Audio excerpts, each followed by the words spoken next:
Positive symptoms తీసుకుంటే ఇవి ఎలా ఉంటాయంటే మనకు లేని సిమ్టమ్స్ అడిషనల్గా రావడం. అంటే చెవులో శబ్దాలు వినిపించడం, ఎవరో వాళ్ళతో మాట్లాడుతున్నట్టు, ఎవరో వాళ్ళని పిలుస్తున్నట్టు, ఎవరో వాళ్ళు చేసే ప్రతి పని కామెంటరీ చేస్తున్నట్టు, వాళ్ళ గురించి ప్రపంచమంతా మాట్లాడుకుంటున్నట్టు, వాళ్ళ వెనకాల ప్రపంచమంతా స్పై చేస్తున్నట్టు.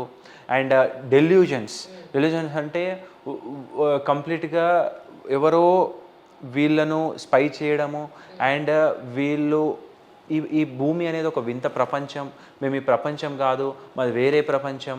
అండ్ శాటిలైట్ నుంచి నా ఫోన్ని కనెక్ట్ చేసుకొని నా యొక్క డేటాను తీసుకోవడం, రిట్రైవ్ చేయడం, ఈ విధంగా వాళ్ళు చాలా సఫర్ అవుతూ ఉంటారనమాట. My God. సో ఇట్లాంటి ఎన్నో symptoms. And aggressive spells, anger spells, అనుమానాలు, ఆ అనుమానాలతోని ఫాదర్స్ని కూడా చంపేసిన కేసెస్ చాలా ఉన్నాయి. వాళ్ళ డాడీ ఇతనేమో చేస్తున్నట్టు అనుమానంతో వాళ్ళ ఫాదర్ని కూడా పొడిచిన కేసెస్. అండ్ వాళ్ళు ఎవరో నార్మల్ పీపుల్ కాదు, మంచి మంచి ఎంప్లాయీస్, మంచి మంచి గవర్నమెంట్ ఎంప్లాయీస్, మంచి మంచి సీఈఓస్ కూడా ఇట్లాంటి ఇష్యూస్తో బాధపడుతున్నారు.